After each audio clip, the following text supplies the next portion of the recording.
É que antes eu preciso ir para Goiânia, porque o delegado responsável por essas investigações fala agora, minha gente, em primeira mão, aqui com Cidade Alerta. É a Camila que está lá em Goiânia com o delegado. Camila, vem para cá então, por favor, fica à vontade. Eu quero saber como foram essas investigações e o delegado que tem mais detalhes para contar para a gente também sobre essa mulher, né, que convenceu esse rapaz a se entregar. Boa tarde para você, Camila.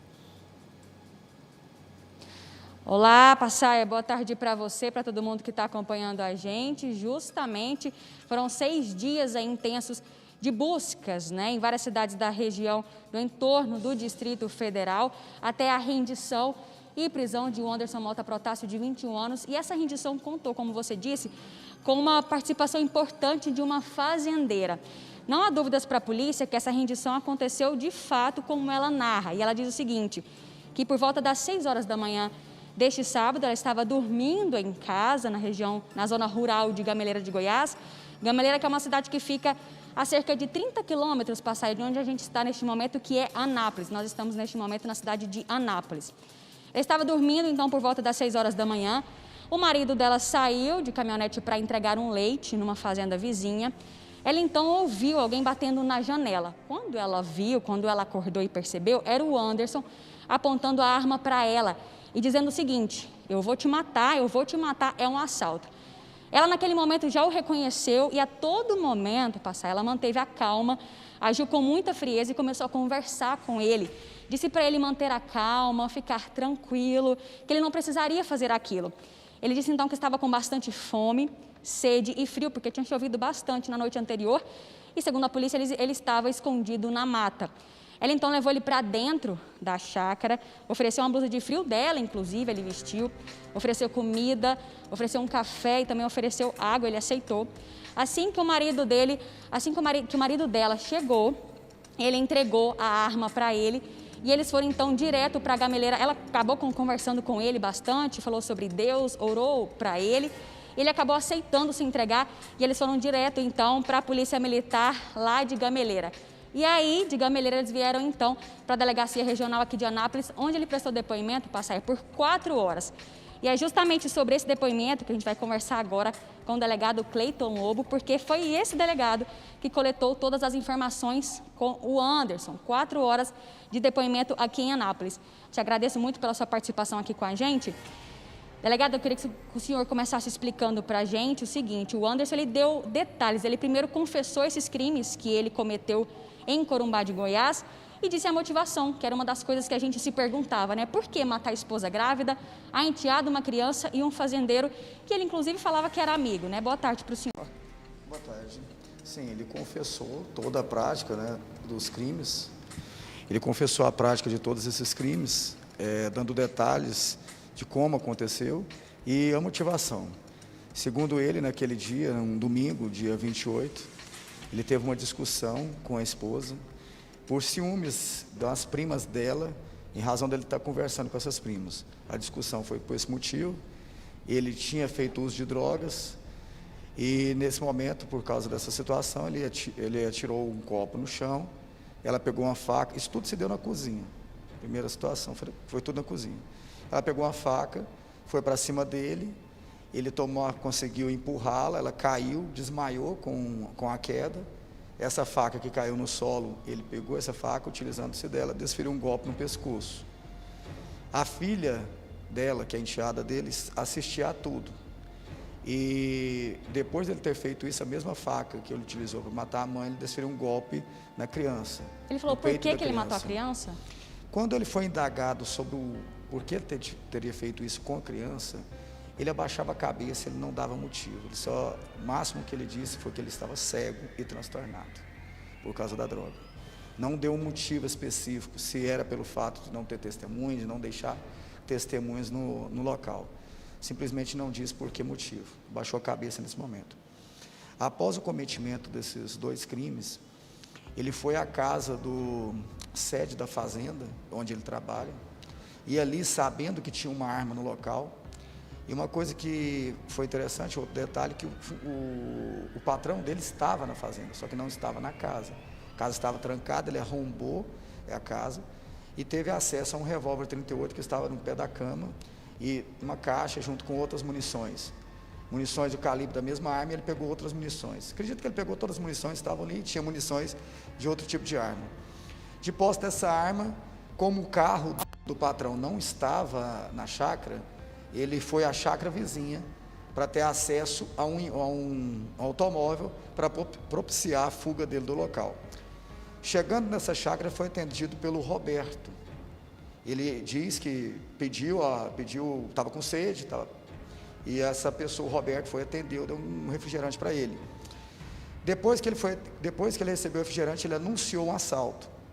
Na versão dele, ele alega que depois do anúncio, essas pessoas reagiram, o casal, e foram para cima dele, entraram em luta corporal. Ele caiu no chão, e essa vítima, ele disparou contra ela, atingindo ela no pescoço. A mulher, mesmo após o marido ter sido morto, segundo ele, continuou avançando contra ele, e ele, para se desvencilhar dela, acabou machucando, lesionando, aqui na região do tórax, da barriga, e aí acabou rasgando a roupa dela, segundo ele, para tentar desvencilhar-se. Foi indagado se ele estava tentando estuprá-la. Na verdade, ele nega qualquer situação de estupro. Ela alega que essas lesões que ela tem foi em razão da tentativa dele de se desvencilhar dela e fugir. Contudo, durante esse embate corporal, ela em determinado momento quis correr e ele disparou contra ela. Ela caiu imóvel, ele, imaginando que ela estava morta, subtraiu o aparelho celular dela, foi para a caminhonete onde já estava a chave na ignição e saiu. Não levou nenhum, além do aparelho celular, não levou mais nada, apenas isso, e saiu com destino a Alexânia. Em Alexânia, ele pousou na casa de 2 amigos que deram guarida para ele. Lá ele vendeu o aparelho celular da vítima, Cristina, até para retificar algumas situações que a gente viu em outras matérias, que o celular era da mulher dele. Não, o celular que ele estava usando era dele e da mulher, e o celular que ele vendeu por R$150 era da Cristina, da vítima, lá na chácara vizinha, junto com o Roberto, o marido dela. E aí ele vendeu para esse amigo o celular da Cristina por R$150, um Motorola. Com esse dinheiro, no outro dia isso já na segunda-feira, no outro dia, ele deslocou-se à rodoviária de Abadiânia. Na rodoviária de Abadiânia chegou a comprar uma passagem para Goianápolis, que era o destino dele. Só que como ele estava ali às 8 horas da manhã e esse ônibus apareceria apenas às 9, ele optou por não pegar o ônibus, imaginando que poderia ter alguma barreira, ou então ser preso. Na verdade, ele imaginou que poderia ser preso ali na rodoviária de Alexânia, mas que chegaram alguns policiais ali. Ele então combinou com um taxista ali na rodoviária para levar ele até Abadiânia. Eu indaguei a ele por que não foi direto a Goianápolis, uma vez que esse era o destino dele. E ele alega que tinha receio de que entre Abadiânia e Goianápolis ele poderia ter barreira policial, e aí, com medo de ser preso, ele optou por ir para Abadiânia. Era uma região que ele já trabalhou em uma horta, então ele sabia, ou pelo menos tinha uma noção de como chegaria a Goianápolis pela área rural de Abadiânia. Então a intenção dele era chegar a Goianápolis, e aí a gente fez os cálculos, de Corumbá até Goianápolis dá cerca de 132 quilômetros, então a maior parte desse trecho, apesar dele não ter chegado em Goianápolis, ele fez a pé, né, delegado? Sim, ele andou nessas regiões aí de fazendas, né? Chácaras, muita plantação de soja, inclusive, nessa região, mas também tem as áreas de cerrado que são protegidas, né? Principalmente que parte ali próxima aos rios. E ele ficou escondido nessas matas. Segundo ele, por todo esse período, em nenhum momento ele utilizou de alguma área coberta, casa abandonada, sede de fazenda. Segundo ele, nesse percurso ele teve contato apenas em 2 oportunidades. Em uma oportunidade foi ontem, quando ele esteve numa estufa, foi a penúltima propriedade. Sim, ontem, inclusive, a gente esteve lá. Isso, foi nesse local. Lá nessa estufa, ele teve contato com 3 funcionários. Na ocasião, ele procurou por emprego e, em conversas, eles perguntaram se ele tinha telefone celular. Ele admitiu que tinha um aparelho e eles falaram: tudo bem, então eu vou anotar o seu aparelho e vou buscar meu celular na sede.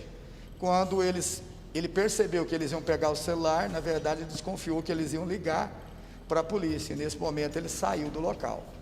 E aí ele ficou numa mata que tem ali nessa propriedade, dizendo ele que passou o dia, porque isso foi por volta de 8 da manhã, né, de ontem, e ele passou todo o dia de ontem na mata, e depois à noite. Camila. Teve muita chuva ontem à noite, inclusive, e desse local, dessa mata, ele conseguia visualizar a casa dessa senhora, que convenceu ele, né? A dona Cinda é bem pertinho Cinda, lá, a dona né? Cinda, isso. Então, ele conseguia visualizar a casa da dona Cinda. Quando, 5 horas da manhã de hoje, ao clarear o dia, ele percebeu essa casa, o que ele fez? Ele já teve como ideia se abrigar nesse local. Entendi. Só um minutinho. Oi, Passaia, pode Camila, dizer. é o seguinte, tem muita gente chegando agora aqui no Cidade Alerta. Nós vamos entrevistar essa senhora, a dona Cinda, porque o delegado acabou de falar que ele percebeu a casa de uma mulher e que ele decidiu procurar um abrigo na casa dessa mulher. Foi essa mulher que convenceu o Anderson, assassino perigoso, a se entregar. E ele se entregou. Essa mulher vai conversar com a gente ao vivo, tá? Ela já está na ponta aqui da agulha. Ela vai conversar já. Antes eu quero ouvir do delegado, um pouquinho antes dessa entrega do Anderson. Conta pra gente, por favor, peça pro delegado se por um acaso ele recebeu ajuda de alguém. Porque no caso do Lázaro, a gente entendeu e nós compreendemos com o tempo, com as informações, com as investigações, que ele só conseguiu ficar muito tempo sem ser descoberto pela polícia porque outras pessoas o ajudaram. E nesse caso do Anderson, a polícia acredita que ele recebeu apoio de alguém?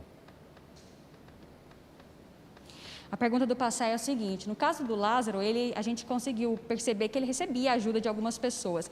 O Anderson, ele teria ajuda de algumas pessoas, inclusive, né, ele estava com um telefone celular quando ele se rendeu. O senhor acredita que ele recebeu alguma ajuda, que ele mantinha contato telefônico com alguém? Ele tinha alguma espécie de rede de apoio, assim como o Lázaro? Olha, a princípio, não. Não posso te afirmar nem descartar uma hipótese dessa, até porque as investigações continuam. Ele foi preso, mas existem investigações a serem feitas. Isso não é totalmente descartado. Ele não fala em depoimento também que teve ajuda? No depoimento dele, em nenhum momento ele teve ajuda. Segundo ele, como eu disse, em nenhum momento ele esteve em algum local coberto, sempre em área de mata. Ele andava nas estradas durante o dia e à noite ele se escondia na mata, passava a noite ali, dormia, se cobria com folhas para evitar a sua visualização e depois, durante o dia, logo no raiar do dia, ele saía novamente andando. Agora, como é que ele sobreviveu nesse tempo todo, né? Inclusive, a gente conversou com vários fazendeiros e eles disseram, né, que muitas propriedades eram ricas em árvores frutíferas, ele tinha acesso a laranja, manga, e inclusive parece que ele carregava 3 pacotes de bolacha que ele comprou na rodoviária e foi com isso que ele se manteve. Como é que vocês acreditam que ele se manteve, sobreviveu esse tanto tempo longe na mata? Olha, realmente a região nós estivemos lá, né? Então, sim, tem regiões, a parte próxima à sede, geralmente, ou próxima às residências, existe plantas, né, frutíferas, e ele conseguiria, com certeza, se alimentar dessas plantas frutíferas.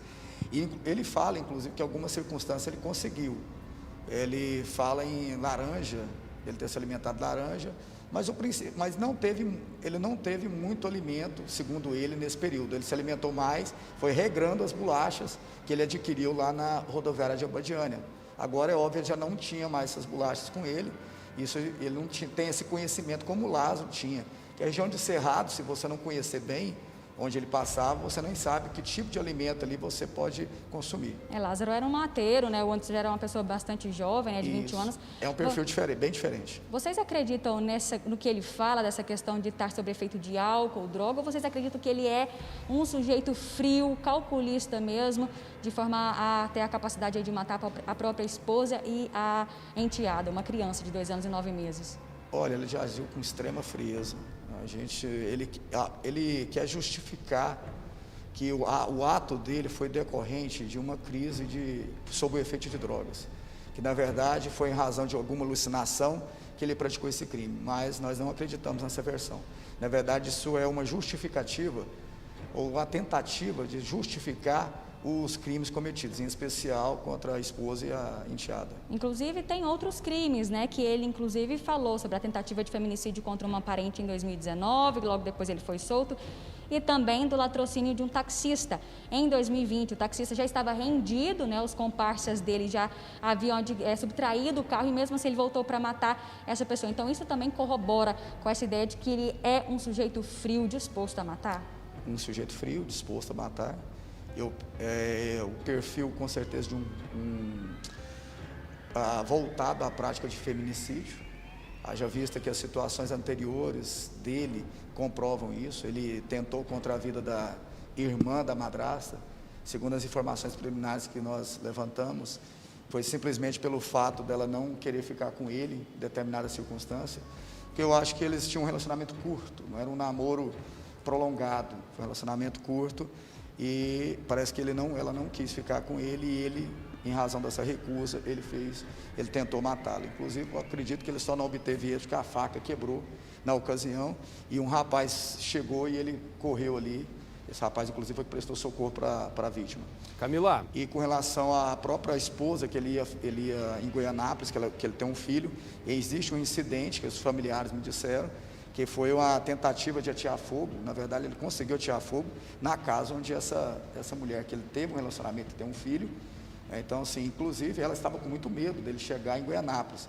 A Polícia Civil, a Polícia Militar, inclusive, o Secretário de Segurança Pública, como todo, deu apoio para essa mulher, até no sentido de colocar ela em um local seguro, porque se ela estivesse naquele lugar, se porventura ele conseguisse, né, se desvencilhar dessa tentativa nessa fuga, conseguisse se desvencilhar e chegar à cidade de Goianápolis, tinha um risco dele fazer um mal para... Poderia acontecer alguma coisa. Pode passar, Aya. Olha, Camila, é o seguinte, nós vamos conversar com a mulher, portanto, que convenceu o Lázaro a se entregar. Não sei se o delegado pode esperar um pouquinho aí, porque eu gostaria que vocês todos, o Brasil inteiro agora, acompanhasse o relato dessa mulher. Nós vamos para lá. Só quero que o delegado responda rapidinho para a gente como é que foi quando a polícia chegou para capturar esse rapaz. Tem muita gente chegando agora, e deixa eu te contar que foi uma mulher que convenceu o Anderson a se entregar, gente. Ela vai contar como é que ela fez isso. Ela é coach, ela usou todas as técnicas dela para olhar no olho com muita paixão pelo trabalho que ela tem e falar: meu filho, você não vai me matar. Tá? Então nós vamos conversar com ela. Só me diga, o delegado, como é que foi quando eles chegaram para pegar esse bandido? Vamos direto ao ponto lá da prisão dele. Delegado, como é que foi a prisão dele? Como é que foi a chegada de vocês até o local onde ele foi levado, lá no batalhão em Gameleira de Goiás? Olha, aqui no caso da Polícia Civil, nós tomamos conhecimento, na verdade eu já estava a caminho, né?